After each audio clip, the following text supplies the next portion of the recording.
Hello दोस्तों, आप सब कैसे हैं। आइए आज हम लोग जानेंगे नॉर्टन थ्योरम हम लोग पढ़े थे, उससे रिलेटेड एक क्वेश्चन है, एक प्रॉब्लम है, इसको सॉल्व करते हैं। ठीक है, हम लोग डिस्कस कर लेते हैं थोड़ा बहुत फिर से नॉर्टन थ्योरम क्या है। जैसे हम लोग थेवेनिन थ्योरम पढ़े थे,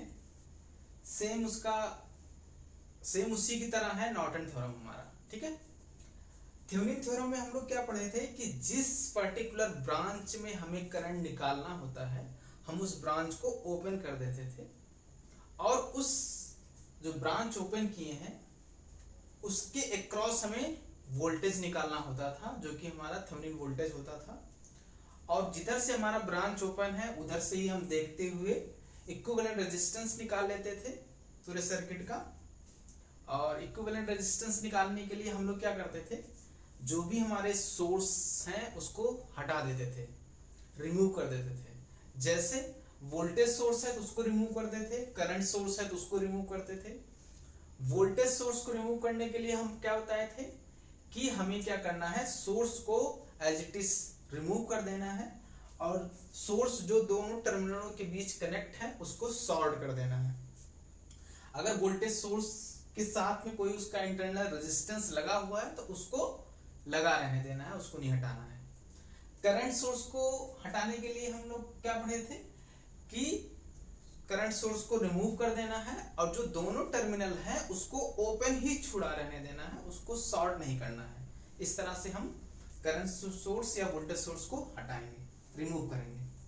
ठीक है, अब नॉर्टन थ्योरम में हम लोग क्या पढ़े थे कि जिस पर्टिकुलर ब्रांच में हमें करंट निकालना है उस ब्रांच के रेजिस्टेंस को शॉर्ट कर देंगे। उस ब्रांच का रेजिस्टेंस हमारा लोड रेजिस्टेंस होता है, उसको हटा के उस ब्रांच को हम शॉर्ट कर देंगे।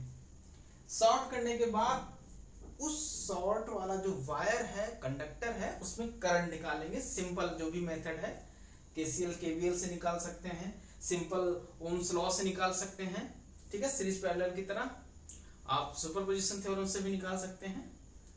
जो मेथड आपको सही लगे उसमें आप उससे करंट निकालेंगे उस शॉर्ट वाले वायर का। शॉर्ट वाले वायर का करंट निकालने के बाद वो जो दो टर्मिनल हम शॉर्ट किए थे उसको फिर से हमें ओपन कर देना है। ओपन करने के बाद उधर से ही एज्यूम करते हुए उन दोनों टर्मिनलों के बीच हमें इक्विवेलेंट रेजिस्टेंस निकालना है। ठीक है, इक्विवेलेंट रेजिस्टेंस निकालने के लिए जितने सोर्स हैं उनको हमें रिमूव कर देना है। करंट सोर्स हो या वोल्टेज सोर्स हो, रिमूव करने का मेथड वही है जो हम बताए थे इससे पहले। उसके बाद हमें लोड रेजिस्टेंस पता है, क्योंकि जिस पर्टिकुलर ब्रांच में हमें करंट निकालना होता है वो उस ब्रांच का जो रेजिस्टेंस है वही लोड रेजिस्टेंस है, उसको हम आरएल से डिनोट करते हैं। ठीक है, प्लस अब उस पर्टिकुलर जो ब्रांच जो हम रिमूव किए करके जो शॉर्ट किए थे, ठीक है, उसके अक्रॉस फिर से हम ओपन करके जो रेजिस्टेंस निकाले थे इक्विवेलेंट रेजिस्टेंस, वो हमको पता चल गया। और जब हम उस ब्रांच को शॉर्ट किए थे तो हम उसमें बोले थे कि शॉर्ट सर्किट वाला करंट निकालना है। करंट निकालने हमको दो चीज निकाले, एक चीज तो ऑलरेडी था लोड रेजिस्टेंस। उसके बाद उसमें क्या था कि एक सर्किट नया रेडी करना है जिसमें से जो करंट सोर्स निकाले हैं शॉर्ट सर्किट वाला वो ISC शॉर्ट सर्किट करंट। ठीक है, इसके पैरेलल में हमें क्या करना है, वो जो R इक्विवेलेंट निकाले हैं वो लगा देना है, R इक्विवेलेंट, और जो लोड रेजिस्टेंस है उसको लगा देना है जिसमें हमने करंट पूछा था। ठीक है, ये लगा दिए। ठीक है, ये लगाने के बाद अब सिंपल सा हमें इसी में करंट पूछा था ना।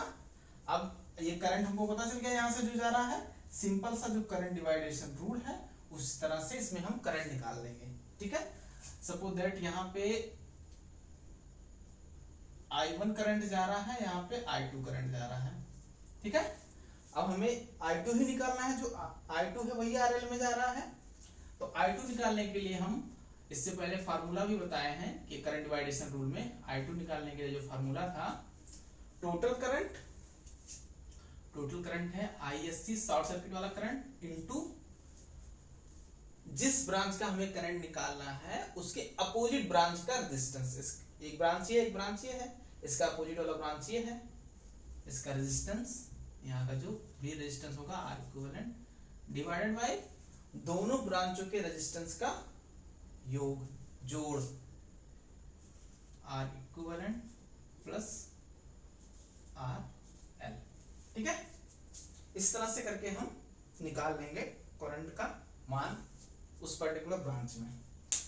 अब आइए हम ये वाला क्वेश्चन सॉल्व करते हैं। ठीक है,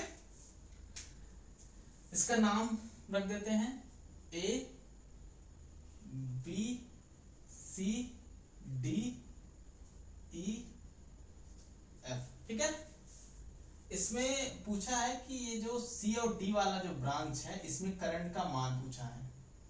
इसमें क्या पूछा है? इसमें पूछा है करंट का मान, कितना करंट होगा। ठीक है, इसको हमें सॉल्व करना है नॉर्टन मेथड से। ठीक है, अब नॉर्टन मेथड से हम सॉल्व करना चालू करते हैं। नॉर्टन थ्योरम में क्या बोला है कि जिस ब्रांच में हमें करंट निकालना है उस ब्रांच के रेजिस्टेंस को निकाल लेंगे और दोनों टर्मिनलों को शॉर्ट कर देंगे। ठीक है, अब ये लोड रेजिस्टेंस RL यही है, यहां लिख देते हैं RL इक्वल टू 15 ओम। ठीक है, ये लिख दिए और इस रेजिस्टेंस को मिटा के इस दोनों टर्मिनलों को क्या कर देना है, हमें शॉर्ट कर देना है। ठीक है, ये हम मिटा दिए। ठीक है, मिटाने के बाद हमें क्या करना है, इन दोनों टर्मिनलों को शॉर्ट कर देना है। ठीक है, शॉर्ट करने के बाद यहाँ पे इस वाले वायर में जो करंट है वो निकालना है, ये शॉर्ट सर्किट करंट होगा ISC, ये निकालना है। ठीक है, अब देखो जब हम इसको शॉर्ट किए, इससे पहले हम सीरीज पैरेलल सर्किट में हम बताए थे कि दो रेजिस्टेंस अगर पैरेलल में है, तीन रेजिस्टेंस, चार रेजिस्टेंस पैरेलल में है, अगर हम एक कोई वायर कनेक्ट कर देंगे उनके बीच में तो सारा करंट जो है वो इसी वायर से फ्लो होगा। इसका मतलब ये सारा जो रेजिस्टेंस है अगर पैरेलल में है तो वो सारे रेजिस्टेंस शॉर्ट हो जाएंगे। अगर हम इस तरह से कनेक्शन दे देते हैं तो हम ये मानते हैं कि वो सारे हमारे जो इक्विपमेंट है वो शॉर्ट हो गए हैं। ठीक है, उनका कोई वैल्यू नहीं है। तो यहाँ पे ये वायर देख रहे हैं कि B और E के बीच ये वायर पूरा लंबा सा लगा हुआ है ये। ठीक है, तो करंट जो यहाँ पे आएगा तो वो इस वाले ब्रांच में आ जाएगा, सारा करंट यहीं से फिर चला जाएगा, मतलब इस रेजिस्टेंस का कोई वैल्यू ही नहीं है। ठीक है, इसका मतलब इसको हटा सकते हैं। चलो हम इसको हटा देते हैं। हटाने का मतलब क्या है कि ये भी शॉर्ट ही हो जाएगा। जब ये हमारा शॉर्ट अगर है कंडक्टर तो ये भी शॉर्ट ही हो जाएगा। इसका मतलब ये है कि जो ISC है वो ISC यहां से फ्लो हो जाएगा, ये शॉर्ट हो जाएगा। तो ये पूरा हटा देते हैं।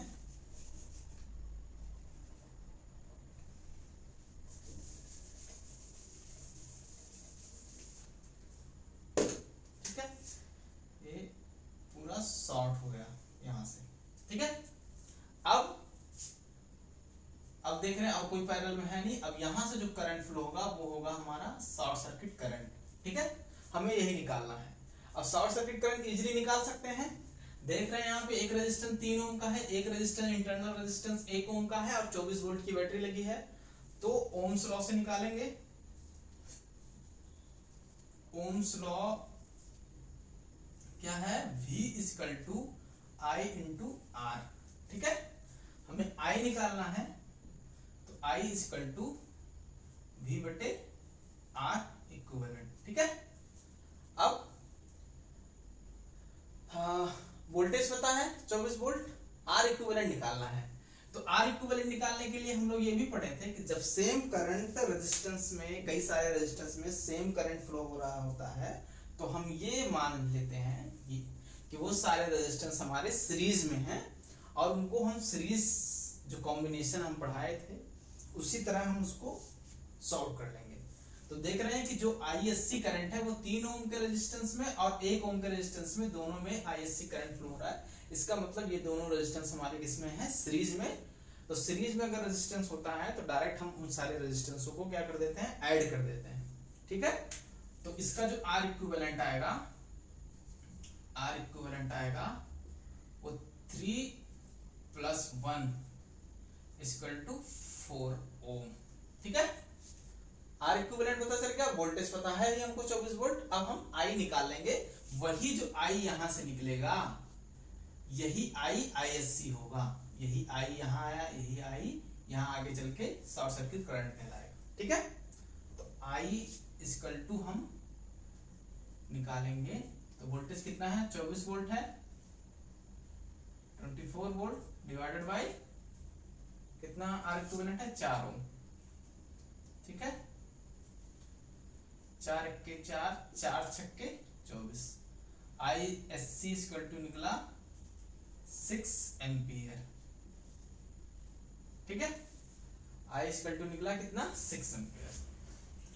और यही जो I है वही ISC है, क्योंकि यही I इस रेजिस्टेंस में होते हुए सेम इस ब्रांच में गया है, तो I = ISC, तो ISC भी निकल गया, ISC = 6 एम्पियर। ठीक है, अब हमें क्या निकालना है, हमें निकालना है कि उस पर्टिकुलर जो ब्रांच हम जो शॉर्ट किए थे उसको फिर से हमें ओपन करना है, और उधर से देखते हुए हमें क्या निकालना है, आर इक्विवेलेंट निकालना है। तो जो पुरानी सर्किट है हम फिर से वो बना देते हैं। पुराने सर्किट में क्या था, यहाँ एक 12 ओम का रेजिस्टेंस लगा था। ठीक है, और ये वाला हम शॉर्ट कर दिए थे, CD, यहाँ 12 ओम का एक रेजिस्टेंस लगा था। ठीक है, CD में ही 15 ओम का रेजिस्टेंस लगा था। तो अब हमें आर इक्विवेलेंट निकालना है ये। ठीक है, ये निकालना आर इक्विवेलेंट। आर इक्विवेलेंट निकालने के लिए हम नॉर्टन थ्योरम में पढ़े थे कि फिर से हम क्या करेंगे, उस टर्मिनल जो शॉर्ट किए थे उसको ओपन कर देंगे। ठीक है, ओपन कर दिए, ओपन करने के बाद ओपन टर्मिनलों के अक्रॉस हम आर इक्विवेलेंट निकालेंगे, मतलब इधर से अज्यूम करते हुए ये ओपन की, इधर से सेम उसी तरह जैसे थेवेनिन थ्योरम में हम पढ़े थे, इधर से आर सी डी जो होगा वही हमारा आर इक्विवेलेंट होगा। ठीक है, आर सी डी मतलब सी और डी के क्रॉस में जो आर इक्विवेलेंट है वही हमारा आर इक्विवेलेंट होगा। अब इधर से आर इक्विवेलेंट निकालने के लिए जो हमारे सोर्स है उनको रिमूव करना है हमको। तो देख रहे हैं इसमें कितने सोर्स है, एक ही सोर्स है, वोल्टेज सोर्स है, करंट सोर्स तो है नहीं। तो वोल्टेज सोर्स को हम क्या बोले थे कि वोल्टेज सोर्स को हम सिंपल सा हटा देंगे, उसका इंटरनल रेजिस्टेंस लगा रहने देंगे। तो वोल्टेज सोर्स का इंटरनल रेजिस्टेंस 1 ओम है, इसको लगा रहने देंगे और इसको हम हटा देंगे। चलिए इसको हटा देते हैं हम। ठीक है,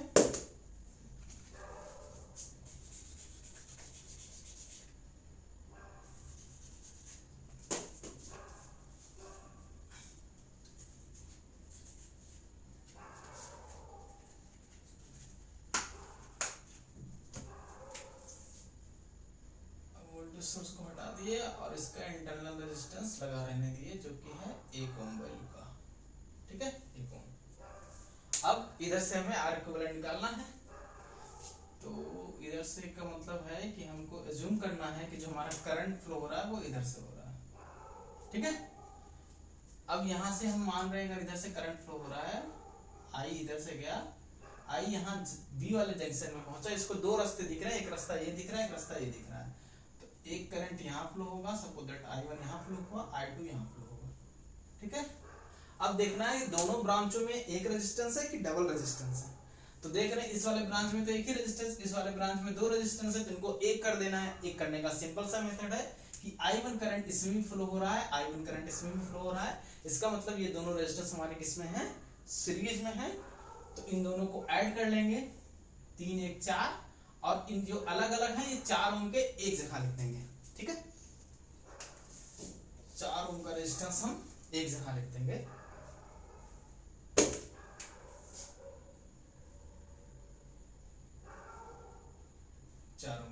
ठीक है, अब देख रहे हैं कि बी वाले जंक्शन पे एक रास्ता ये दिखा, एक रास्ता ये दिखा।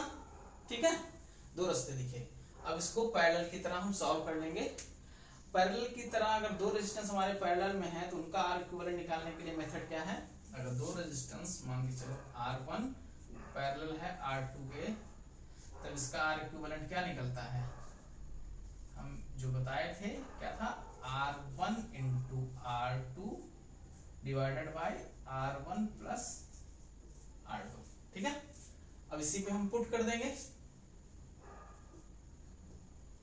4 इंटू 12 डिवाइडेड बाई 4 प्लस 12।